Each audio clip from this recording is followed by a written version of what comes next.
y sus alrededores siguen registrando pequeños sismos. Son señales de la naturaleza para estar prevenidos ante un sismo mayor.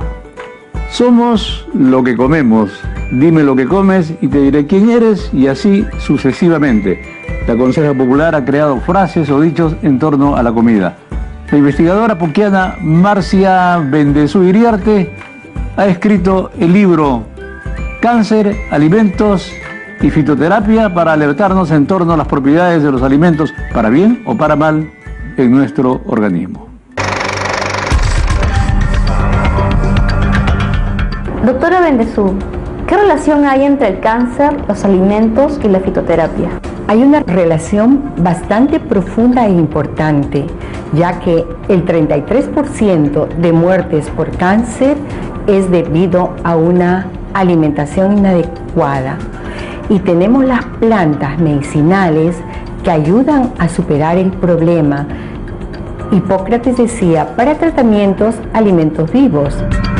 Y si son plantas frescas, su acción farmacológica es más integral. ¿Qué es el cáncer? El cáncer se le conoce como la destrucción de células que poco a poco se van uniendo formando un clon llamado tumor. Y como es una enfermedad silenciosa, a veces la persona no se da cuenta y estas células cancerosas viajan por vía sanguínea o linfática a otros órganos, comprometiéndolos, lo que se le denomina metástasis. Entonces, ahí sí, el tratamiento es un poco más complicado, más difícil. Por eso es sumamente importante que todas las personas debemos poner en práctica la medicina preventiva. Arriba de los 40 años, por lo menos cada 6 meses, ¿no? Y antes de los 40, una vez al año. Como es una enfermedad multifactorial, tenemos muchísimos riesgos. Por ejemplo, tenemos el estrés, lo que vivimos ahora, la violencia ciudadana, es bastante fuerte porque esas acciones violentas hacen que nos destruyan las células. Antiguamente escribíamos a mano en los colegios, en las universidades con mucha frecuencia. Ahora ya está reemplazado por la informática. ¿Qué pasa? El acto de escribir hace que el hemisferio derecho elimine las energías negativas y se supriman las violencias que puede ocasionar cualquier acción o cualquier problema. En su historia de vida, en su perfil, leí que había estudiado en Holanda y en Estados Unidos. ¿Cómo en unos países altamente desarrollados existe todavía una cátedra de medicina natural complementaria? Es increíble. Yo antes de conocer estos países suponía que solamente el desenvolvimiento de vida era profundamente lo moderno y que se había suprimido los aspectos digamos naturales y los aspectos de antaño, y no es así.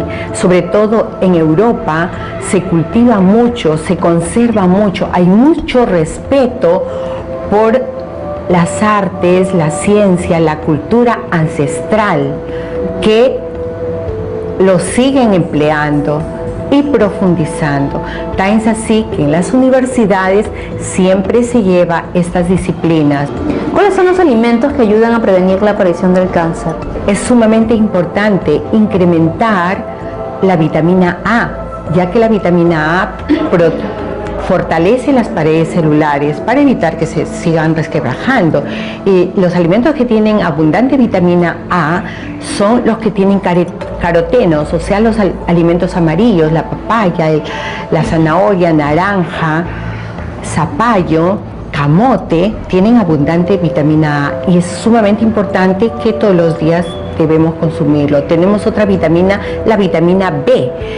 Es importantísimo porque fortalece el sistema neurovegetativo. Una persona que tiene el sistema neurovegetativo bien fortalecido, se le presenta un problema, lo observa, lo analiza, dialoga y lo soluciona. En cambio, una persona que tiene el sistema neurovegetativo sumamente deteriorado, este mismo problema se le presenta, se va a preocupar, se va a alterar, comunicación violenta, agresiones, y eso es un riesgo de cáncer. Después tenemos la vitamina C, que es la única vitamina que eleva el sistema inmunológico, las defensas, que lo tienen todas las frutas. Es sumamente importante que desayuno, almuerzo y comida se consuman las frutas. Tenemos la vitamina E, que es sumamente importante, fortalece las células buenas y elimina las malas. Tenemos en las semillas el ajonjolí, las almendras, las nueces, y también en los germinados de trigo, de lentejas, alfalfa, nos ayudará a evitar el cáncer. Hay un aspecto sumamente importante en los minerales. Personas que consumen minerales son menos propensas al cáncer, ¿no? Por eso que Japón, Corea, China tienen menos incidencia de cáncer, porque ellos sí consumen abundantes minerales. Tenemos el selenio, por falta de selenio en los alimentos hay creación de cáncer, y lo tienen los vegetales marinos, los yuyos. Nuestros incas super sabios, esos tablones de cochayuyo, los picantes de cochayuyo, lo consumían, y deberemos seguir consumiéndolo porque así evitaríamos riesgos de cáncer. Tenemos las algas que acompañamos a los ceviches, es sumamente importante consumirlo, como también el pescado. Pero lógicamente los mariscos con bastante prudencia, porque eso sí que realmente afectan la salud. Doctora, ¿existen alimentos que más bien sean aliados del cáncer de alguna manera? Por supuesto, alimentos que ayuden a destruir las células. Tenemos los alimentos con abundante grasa, la grasa puerta de entrada al cáncer. Entonces es importante seleccionar los alimentos. Alimentos que tengan preservantes, aditivos, colorantes. Los industrializados, alimentos que posean hormonas. Las hormonas también es un riesgo de cáncer. Doctor, usted pasó por una neoplasia. Cuéntenos de qué tipo fue y cómo superó la enfermedad. En aquel entonces era víspera de Navidad, me diagnosticaron e inmediatamente se realizaron la intervención quirúrgica. Me fui sometida a proceso de quimioterapia, pero yo ya tenía información de tratamiento con métodos naturales. Entonces combiné el tratamiento que recibía hospitalario con el tratamiento natural. Entonces realmente fue un éxito increíble, pero increíblemente al mismo tiempo a mi padre también se le presentó la neoplasia. Fue muy curioso porque él tuvo una metástasis en la cuarta, novena derecha de la costilla y en la décima izquierda. Entonces hubo una junta de médicos, me dijeron que mi padre era de una constitución delgada, frágil, diabético, y que el siguiente paso era someterlo a radioterapia y que él no iba a resistir.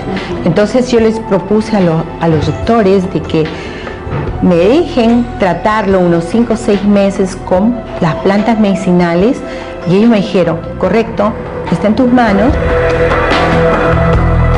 Se le hizo el tratamiento y increíblemente después de los 5 o 6 meses se le limpiaron las costillas. Y esto fue renaco, uña de gato y hojas de guanábana. Siempre escuchamos de plantas maravillosas como que combaten el cáncer, como el noni, la uña de gato, y usted ha agregado el renaco. Cuéntanos un poquito de qué tan cierto es esto y cómo uno debe tomarlo, ¿no? Cuando ya tiene el cáncer o antes, ¿no? Como prevención. El renaco es un tipo de ficus que posee abundantes flavonoides que hacen que las células se fortalezcan. Es ahí lo importante en la lucha contra el cáncer. Personas que consumen esta planta rejuvenecen, entonces fortifican las células. La forma de uso que que me ha tenido bastante éxito al respecto, es la asociación de la uña de gato, hojas de guanábana y renaco. ¿Son las hojas en todos los casos? Son las hojas y la raíz de la uña de gato, cocción por media hora, y estos tés se toma medio vaso antes del desayuno, antes del almuerzo y antes de la comida para tratamiento 3 veces al día, para prevención 2 veces al día. ¿Qué opina usted de la quimioterapia? Son medicamentos fortísimos, maravillosos, que realmente arrasan con todas las células malignas, pero al mismo tiempo destruyen muchas células buenas. Es importante que se asocie a los productos naturales, la alimentación, las plantas frescas, para que levanten todas las células que han sido buenas y destruidas, para que revivan. ¿Cuál sería una dieta ideal para los pacientes que están tratándose con la quimioterapia? Es sumamente importante hidratarse 3 días antes de la quimioterapia con estos molientes fabulosos que hacen que contienen linaza, cola de caballo, grama, que hacen que desinflamen todo el tracto digestivo, ya que lo que más sufre en un proceso de quimioterapia es el sistema digestivo. Generalmente en un proceso de quimioterapia los estragos que ocasiona son las náuseas y los vómitos, y si se toma tés de jengibre, ¿no? O pétalos de diferentes flores, entonces las náuseas van a disminuir. ¿Cuál es el mejor tratamiento desde su punto de vista para combatir el cáncer? Yo soy de la concepción de que la unión hace la fuerza. Entonces, en este tipo de contingencias es muy importante utilizar todas las herramientas que Dios nos brinda en el camino. Entonces será todo un éxito. ¿Qué sucede? Los compuestos químicos, los medicamentos, por ser químicos, tienen su acción y su reacción. Pero si van acompañados de una alimentación terapéutica, los alimentos terapéuticos protegerán los órganos que puede lastimar el medicamento, y juntos es un éxito increíble. ¿Cómo llegó a establecer los menús que salen en tu libro? Me ayudó mucho el contacto en California con estas entidades que lo tienen sumamente desarrollado. Hay restaurantes que brindan este tipo de alimentos muy sabios que producen unos efectos terapéuticos maravillosos para diferentes afecciones. Entonces, la época en que estuve en esta zona, pude capitalizar gran cantidad de información, como también en nuestros pueblos utilizar. En este momento tenemos como 40.000 plantas medicinales en Perú estudiadas, que realmente es una gran riqueza. Perú es un paraíso en todos los aspectos. El hígado y los riñones, que son órganos muy delicados para el tratamiento del cáncer, ¿cómo se les cuida? Yo siempre suelo decir que al hígado y al riñón hay que cuidarlo como diamante, no como oro, diamante, porque genera la energía del corazón y el cerebro. Y en un proceso de quimioterapia con medicamentos tan fuertes, lo que más sufre es el hígado y el riñón.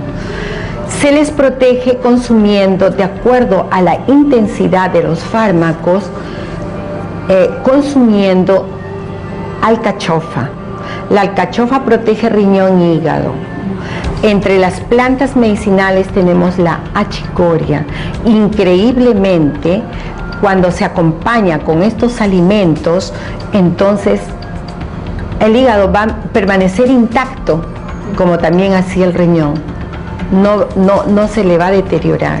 Por ejemplo, la palta para el útero es fabulosa, se asemeja a los ovarios y es increíble, desde su floración hasta que da fruto pasan 9 meses. Para un cáncer de cerebro hay que incrementar lo que son nueces y pecanas. Si usted pela una nuez, una pecana, tiene la representación del cerebro. El cáncer de hueso evita la osteoporosis y muchas veces el cáncer de hueso, el manganeso. ¿Y qué alimento tiene manganeso? El clavo de olor. Entonces un cáncer de hueso hay que incrementar abundante clavo de olor. ¿No pierden los alimentos propiedades al ser hervidos o procesados? Muchos de ellos sí, porque las vitaminas son tan frágiles. Por ejemplo, la vitamina A es sumamente frágil, la vitamina C en las naranjas, ¿no? Hay que tomarlas crudas, ¿no? Para aprovechar al máximo su vitamina. Hay muchas vitaminas que son sumamente frágiles. Ahora en el cáncer de cerebro o del sistema neurovegetativo es importante la vitamina B1, que lo tiene el maíz. Nuestros incas recontrasabios iban a trabajar con su canchita, ¿verdad? Fortalece enormemente el sistema neurovegetativo. Nuestro Creador nos quiere sanos, felices y contentos. Gracias.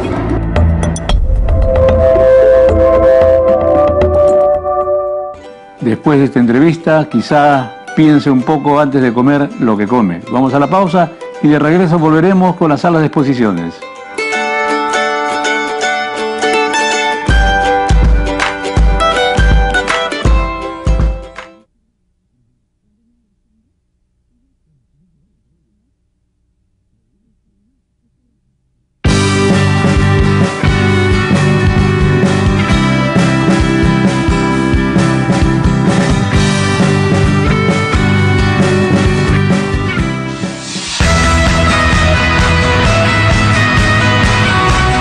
Salas del Centro de la Imagen expone Solange Adun, la serie Natural, proyecto de fotografía documental de autor que nació en el Museo de Historia Natural, cuando en el área de investigación de ornitología, algo le llamó poderosamente la atención era el contraste entre lo vivido y colorido de las aves y el hecho de que fueran muestras inertes destinadas a la taxonomía. Y no solo eso, también el hecho de que las aves, a las que se asocia constantemente con la idea de libertad por su capacidad de volar, estuvieran encerradas en un museo y que disecadas y puestas en exhibición, entran en un juego de apariencias entre la vida y la muerte. Han sido eternizadas, pero a la vez quedan expuestas a lo que el artista llama la corrupción de la vida.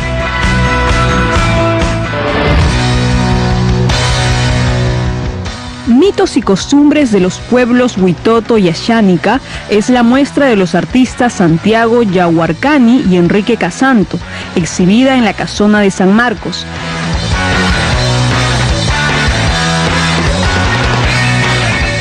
Se trata de una reunión de pinturas que revelan un interesante mundo de los pueblos amazónicos Huitoto y Axánica.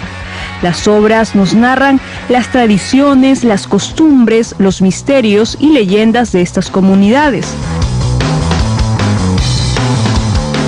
Además, nos revelan los daños que estas comunidades sufrieron por la explotación del caucho.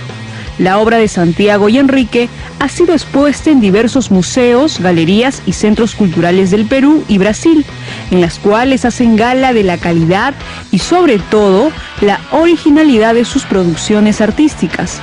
La muestra se podrá visitar hasta el miércoles 17 de junio.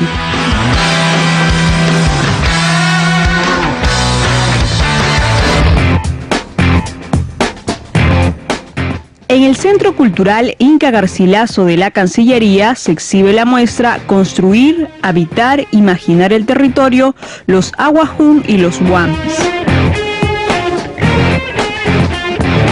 Conformada por los dibujos de Gerardo Petzain, en los que se aprecia la construcción tradicional en dichas comunidades, además de sus mitos y costumbres, cuenta con la curaduría de Grenda Landol.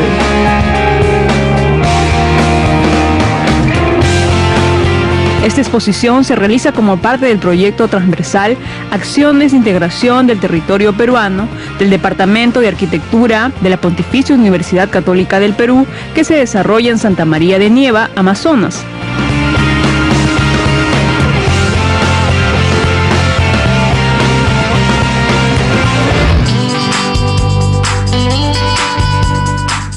Con la muestra de lo moderno a lo contemporáneo en el Museo de Arte Contemporáneo, MAC, se celebran los 60 años del Instituto de Arte Contemporáneo. Hace 60 años, en Lima, en el Perú en general, aunque parezca mentira, no había una sola galería de arte y las tendencias que en ese momento estaban en boga en Europa y en Estados Unidos, como la abstracción, el surrealismo, no se conocían, no habían llegado al Perú.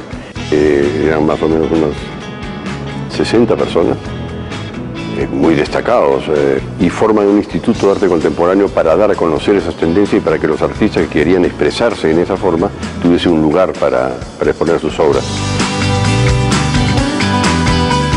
Igor Bernaola Mateluna escribe que a partir de la fundación del IAC, este empezó a ser un punto de encuentro cultural que lo llevaría a convertirse en el principal espacio para la promoción de nuevas ideas y donde se apoyaron las propuestas iniciales de los maestros del arte peruano de hoy. La gran labor de los fundadores iniciales se produjo en exposiciones de artistas nacionales y extranjeros, charlas y seminarios de arte que estuvieron a cargo de los más prestigiosos intelectuales de la época.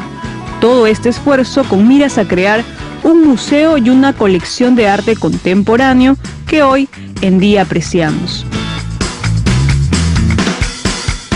No es solo la colección, que es importante y que abarca periodos también importantes y representantes importantes, sino que es la plataforma en la cual se reúnen, se expone, se debate, se hacen exposiciones temporales, se dan conferencias, se dan cursos de arte, y es un lugar donde las familias vienen.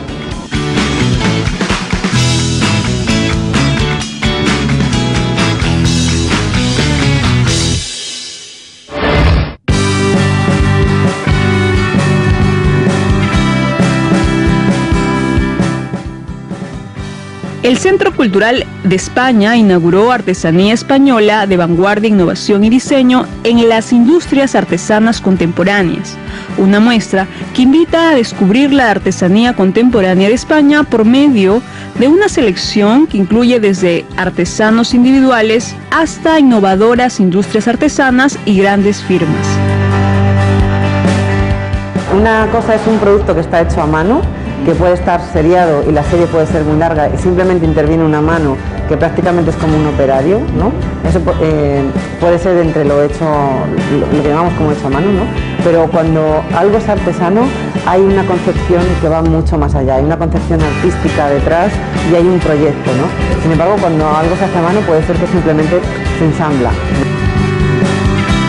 La comisaria de la exposición y periodista Tachi Mora sostiene que se trata de casos considerados como ejemplares por su creatividad, su carácter innovador, la excelencia del producto, su interacción con el mundo del diseño o el desarrollo de su plan de negocio y de su comunicación. Porque en el contexto actual no es suficiente con ser un experto en una destreza artesana.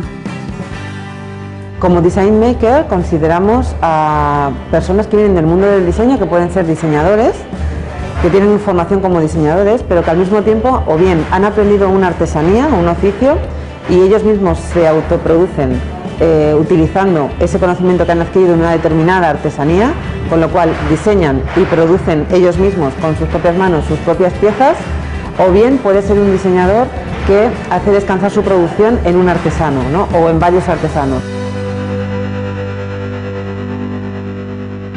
Y ahora vamos a la pausa y de regreso volveremos con el medio ambiente.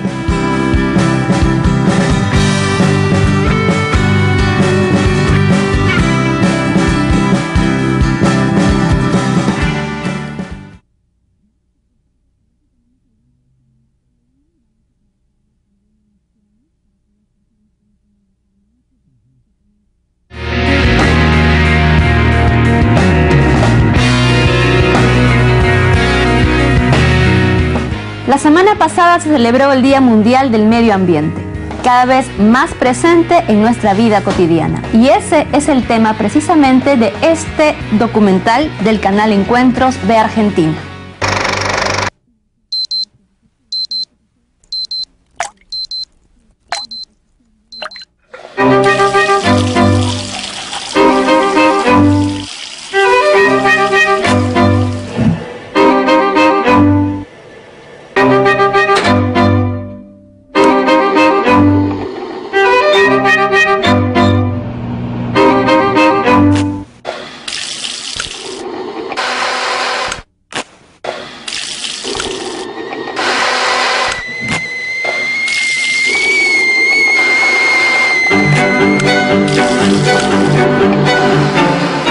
los días, cuando nos despertamos, comienzan a escucharse una serie de ruidos que nos acompañarán a lo largo de la jornada.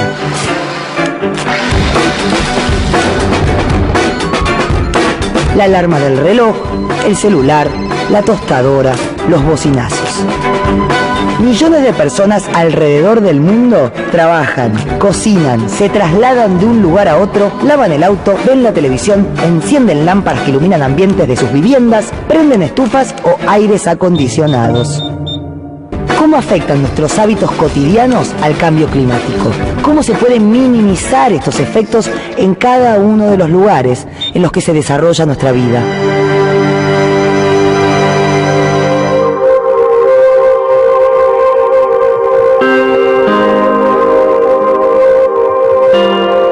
La vida en la Tierra es posible gracias a la energía que recibimos del Sol. La atmósfera permite la entrada de rayos solares que calientan la Tierra. Esta, al calentarse, también emite calor, pero algunos gases en la atmósfera impiden que se escape todo el calor hacia el espacio y lo devuelven al planeta. Este fenómeno llamado efecto invernadero es lo que permite, entre otras cosas, nuestra existencia. Pero si la atmósfera retiene demasiado calor, la temperatura del planeta aumenta y produce una consecuencia tan peligrosa como indeseada: el cambio climático. Desde que descubrió el fuego e inventó la rueda, el hombre transformó continuamente su entorno en busca de su bienestar. En esta búsqueda logró grandes avances y descubrimientos, pero también alteró ciclos propios de la naturaleza. Las industrias, la producción a gran escala, el uso de máquinas pesadas y la quema continua de combustibles fósiles provocan un constante aumento en el volumen de los gases que quedan alojados en la atmósfera. Estos son los gases de efecto invernadero. El dióxido de carbono es uno de ellos y es el resultado de casi todas las actividades humanas, desde pequeñas acciones cotidianas, como dejar una luz encendida, hasta desastres ambientales, como los incendios forestales. Todos son parte de una cadena de contaminación global que puede poner en serio peligro el futuro de la vida en la Tierra. Las causas y las consecuencias del calentamiento global son muchas y están vinculadas entre sí. Cada una, a su manera, aporta alteraciones o sufre los efectos de las demás. Cada una debe ser pensada entonces como un punto de un delicado tejido global del que depende nada más y nada menos que nuestra existencia.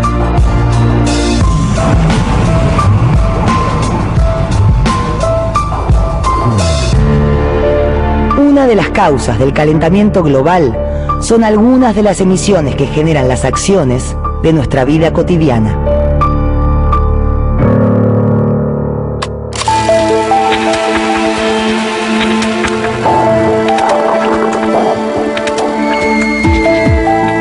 En la segunda mitad del siglo XX, la tecnología cambió radicalmente nuestro modo de vida. Millones de consumidores pudieron acceder a una oferta ilimitada de productos diseñados para hacer más fáciles nuestras tareas de la vida cotidiana y generar confort y comodidad. Productos que a medida que evolucionaban, consumían más energía y producían más contaminación. En cualquier lugar, nos encontramos rodeados de máquinas y objetos que nos facilitan la vida y de los que muchas veces dependemos. La industria automotriz, por ejemplo, el uso de teléfonos móviles, de computadoras portátiles, crecieron exponencialmente en las últimas décadas. Donde antes había un ventilador de techo, hoy puede haber un aire acondicionado. Donde se enchufaba un solo aparato, hoy se conectan 4 o 5 dispositivos eléctricos al mismo tiempo. Si cada día más personas acceden a más aparatos eléctricos, ¿cómo podemos hacer para que estas variables de consumo no se salgan de control y aceleren el cambio del clima en nuestro planeta?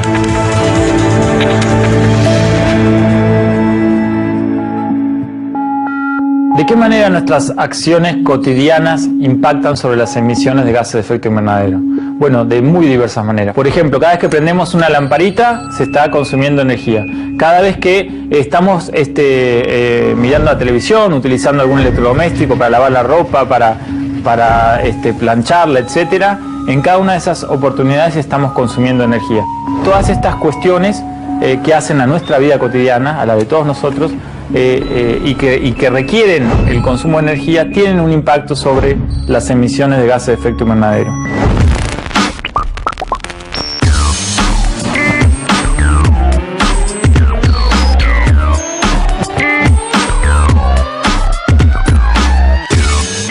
El 30% del consumo eléctrico total corresponde al sector residencial, cuyos principales usos son el uso de electrodomésticos y el sector iluminación.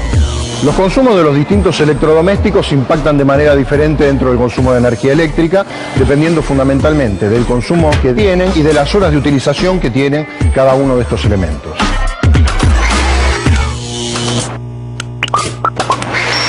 Teniendo en cuenta que el equipamiento típico de una casa implica un consumo de alrededor de 550 o 580 kWh bimestrales, prácticamente un 20% se lo lleva la conservación de alimentos, o sea, las heladeras. Hay productos que tienen un consumo puntual muy importante de energía eléctrica, por más que uno los use menos horas que una heladera que está a las 24 horas enchufadas. Y son aquellos productos que contienen una resistencia eléctrica, como ser las planchas, las cocinas eléctricas, los hornos eléctricos, las estufas a cuarzo o incluso los lavarropas.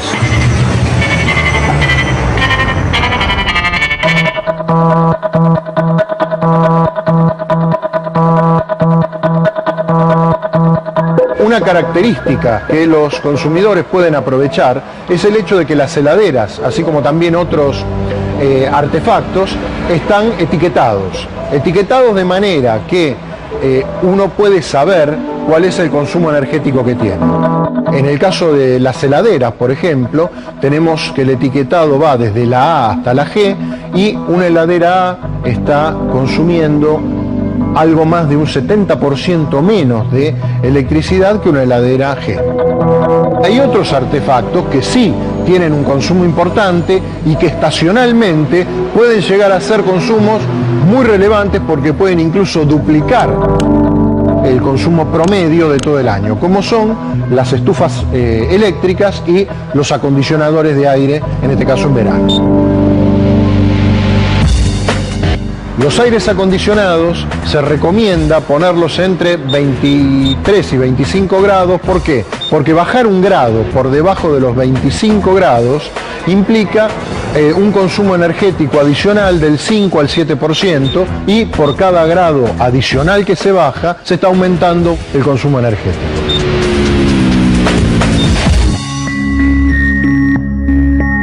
En el caso de los electrodomésticos que tienen la función stand-by, cuando están en esa función también se está consumiendo energía. Si uno piensa que esa lucecita roja la multiplico por la cantidad de tiempo que está encendida, por 24 horas, por 365 días al año, por años, y la multiplico por millones de personas, esa lucecita roja tiene un impacto muy grande. El rol de los individuos aislado, la contribución puede ser pequeña, pero si empezamos a contabilizar de todos esos individuos en conjunto, tienen un porcentaje muy importante de las emisiones.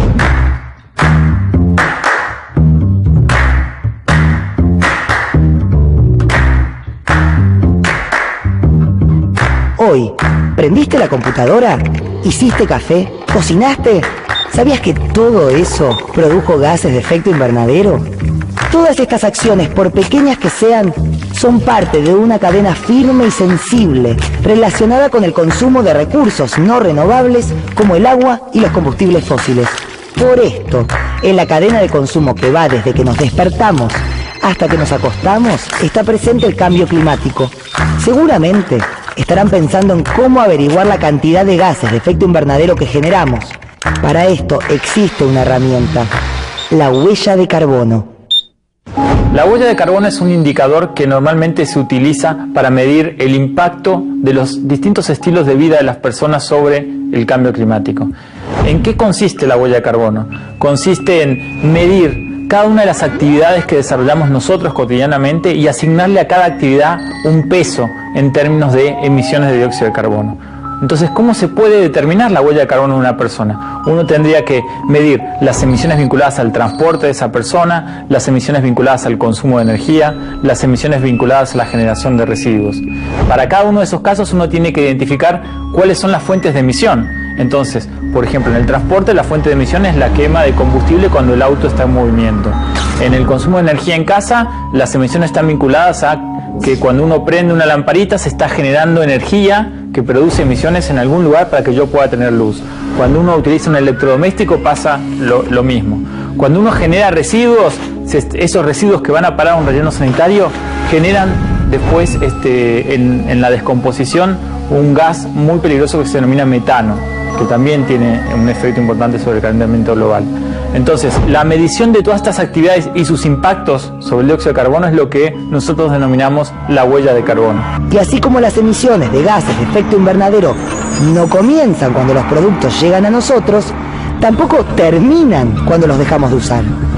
Todo lo que usamos genera un residuo, todo se desecha.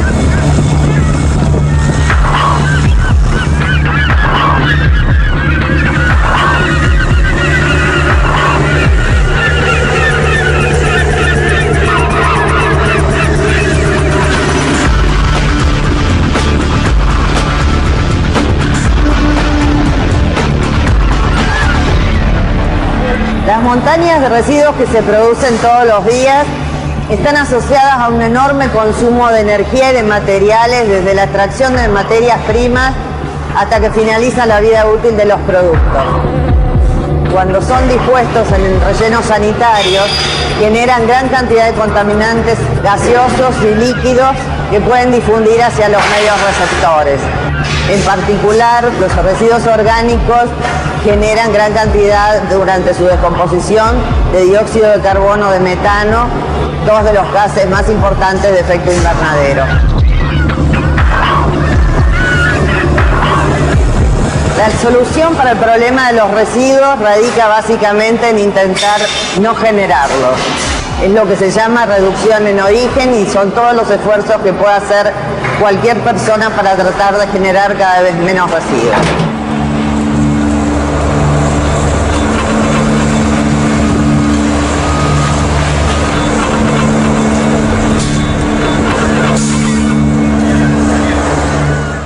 Cada vez más debemos tener en cuenta la importancia del medio ambiente en nuestra vida cotidiana. Vamos a la pausa y volveremos con la parte final del programa.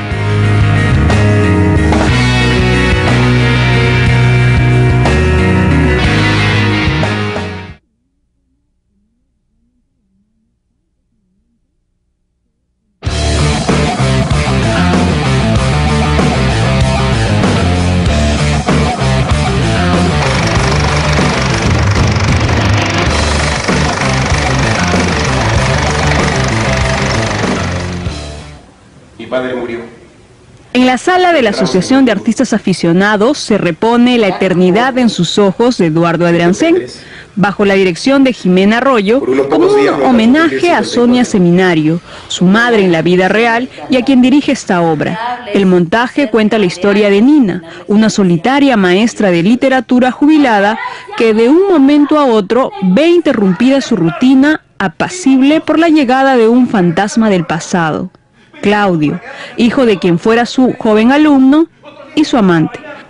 Eso, dilo después de haberme escuchado. Hasta ahora es fantasía. En el Teatro Larco se puede ver la nueva comedia de la asociación Plan 9, Mamá Volvió. Esta obra narra la historia de Manolo, un hombre que no puede tomar decisiones en su vida sin antes consultárselas a su madre.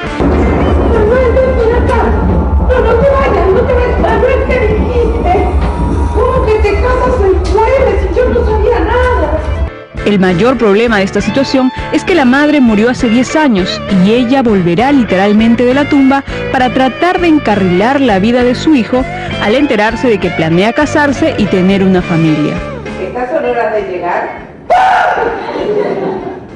Mamá Volvió es una comedia hilarante y emotiva en que las situaciones de enredo se dan por la presencia del espíritu de la madre, a la cual solo el hijo puede ver, poniéndolo en aprietos frente a su novia y a su mejor amigo. La obra, dirigida por Giovanni Sixia, está basada en Volvió una noche, obra teatral escrita por el argentino Eduardo Robner. la cual se estrenó por primera vez en el año 1993 en la ciudad de Montevideo, Uruguay. Desde entonces ha sido representada en muchas ciudades y países del mundo. Cuenta con las actuaciones de Grappa Paola, Oscar López Arias, Karina Jordán y Omar García.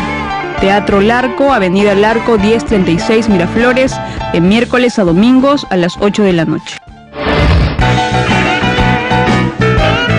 Justo en lo mejor de mi vida es el último estreno en el Teatro Marzano de Miraflores, con el regreso a los escenarios del primer actor Osvaldo Catone, quien protagoniza y dirige la obra. ¿Por qué? ¿Por qué voy a tener un hijo de él? En clave de humor se cuenta la historia de un hombre que se enfrenta después de morir con una vida desconocida, descubriendo que la que llevó junto a su mujer y a su hija era una inexistente, ficticia y llena de mentiras.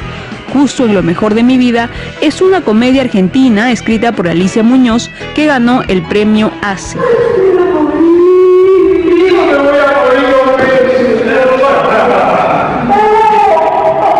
¿Tu viejo lo sabe? Papá, sí.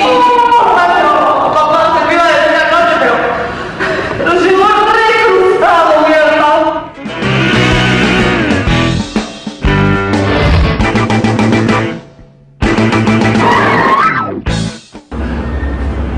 ¿Tú crees que los perros ven venir la muerte con los ojos? No, la ven venir con el aullido. La Escuela Nacional Superior de Arte Dramático estrena Los Perros. ¿Oyes?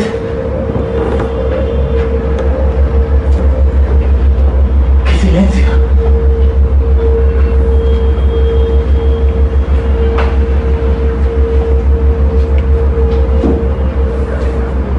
¡Anda! ¡Suelta a los perros! Montaje que aborda el tema de la represión femenina, dejando constancia de la violencia y los abusos ejercidos en una sociedad patriarcal y religiosa de México.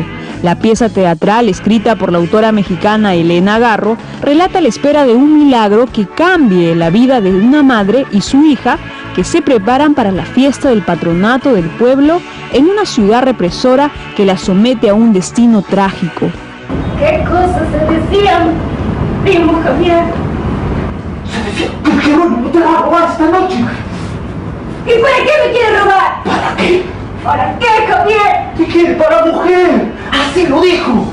Dirige José Sarmiento y el elenco está conformado por Rocío Antero Cabrera, Eric Otero y Marcia Romero. La obra va hasta el 23 de julio, de lunes a jueves a las 8 de la noche.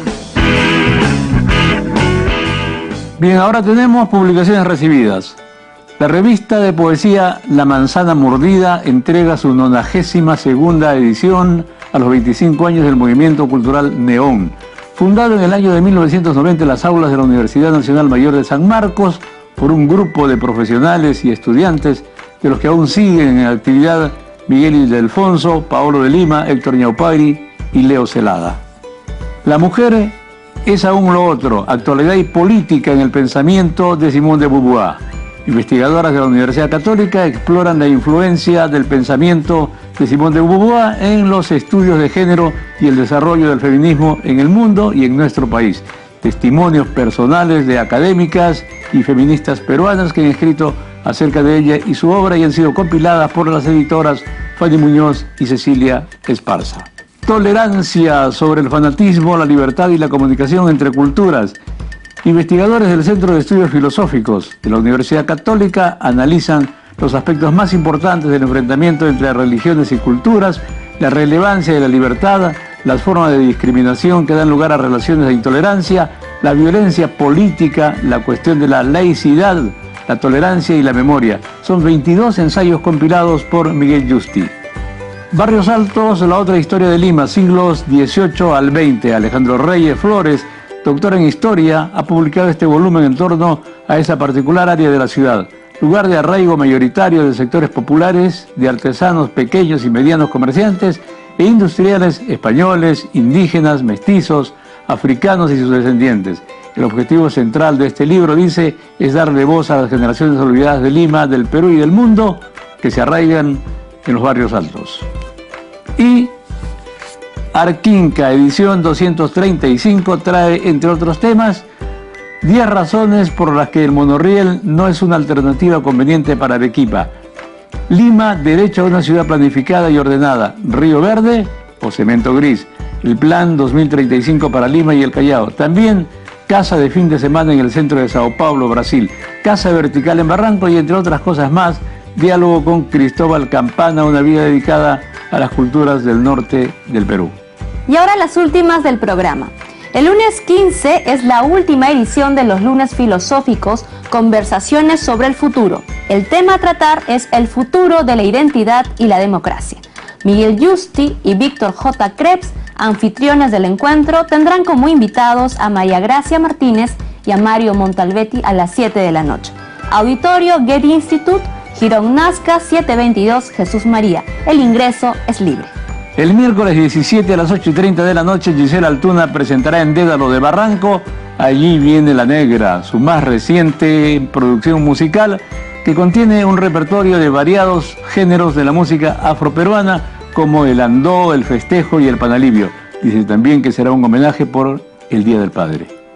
La Sociedad Filarmónica de Lima continúa con su temporada 2015 y presentará el jueves 18 en el Auditorio Santa Úrsula el cuarteto Leipzig de Alemania, programa de Beethoven, Gran Fuga en si bemol mayor opus 133, de Mozart, cuarteto KV 458, La Casa, de Brahms, cuarteto para cuerdas número 2 en la menor opus 51.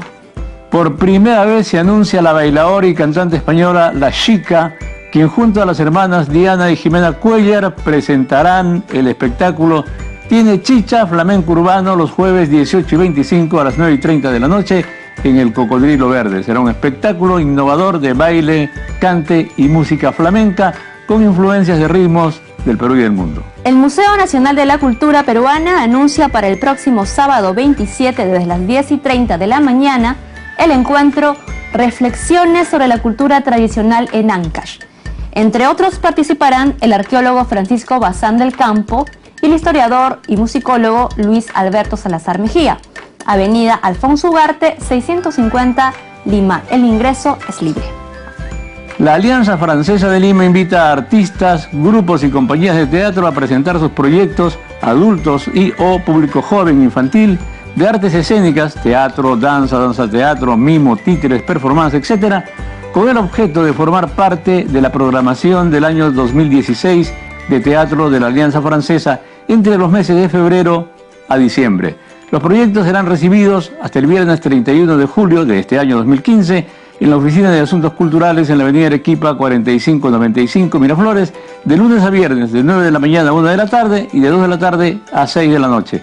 Se necesita asistente de Cátedra de Historia del Arte Universal para apoyo en investigación, foros, etc. Escribir a la dirección electrónica diego.canovas@uorba.edu.pe. Asunto: asistente Historia del Arte Universal. Primer requisito: grado de bachiller en Historia del Arte. Bien, y esto fue todo por hoy. Gracias por habernos acompañado en esta edición de Presencia Cultural. Esperamos que tengan un buen fin de semana y será con nosotros hasta la próxima semana.